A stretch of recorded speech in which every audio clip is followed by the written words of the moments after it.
Hi there, I'm Jonathan Delbridge, and this is the next video in a series of videos about practicing scales, piano scales. And this is aimed at more advanced students. So by more advanced students, I'm referring to pupils, pianists of grades 6, 7, 8 and above. Obviously, you can start to use some of the techniques that I've already discussed in the tips for intermediate and beginner pupils. But obviously what we're going to do today is kind of build on those and offer you a few more suggestions.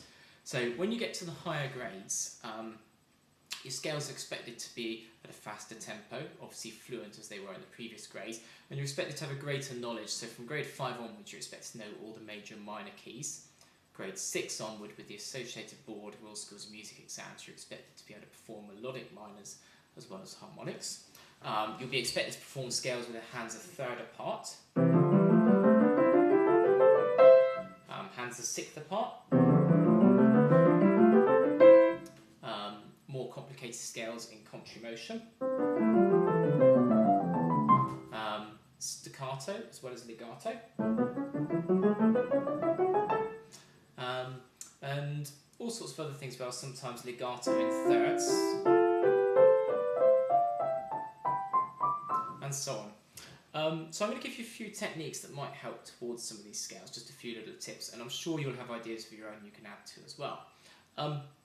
One quite useful technique is to combine practicing scales, similar motion and contramotion. I'll show you on C major scale. What we do, start at the bottom, and first of all we're going to go up 2 octaves, then we go contramotion 2 octaves, back in again, up 2 octaves, down 2 octaves, contramotion,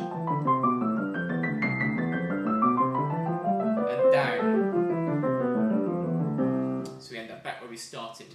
Obviously you can practice the same technique with arpeggios, with chromatic scales as well. As I mentioned in other videos, you can try different rhythms, different dynamics, all those kind of things are quite good.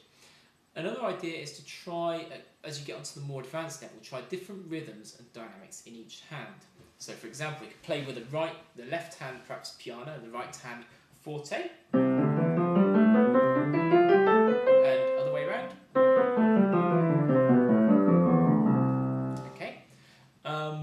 We could also practice staccato in one hand, legato in the other.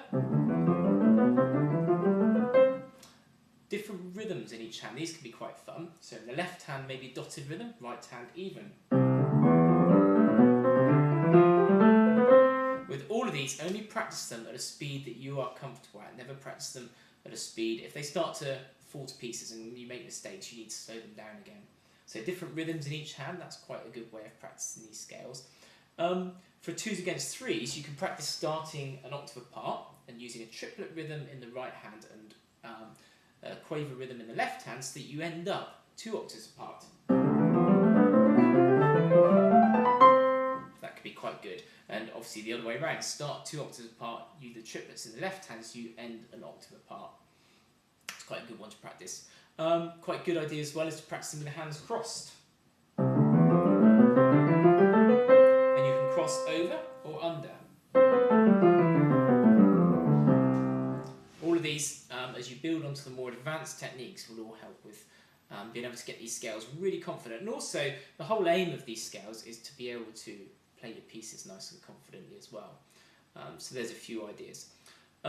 With arpeggios, often the problem is getting the thumb to go under nice and evenly. A common mistake is to get with the thumbs being accented because it's a little bit heavy. To overcome that, you can try playing them and accenting the second or the third note slightly, so.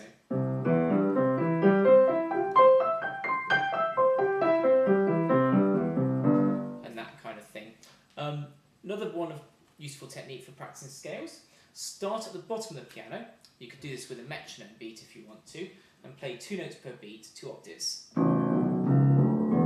So it's quite a steady tempo, and down again. Then do 3 notes for the same beat, 3 octaves. So 4 notes, and 5,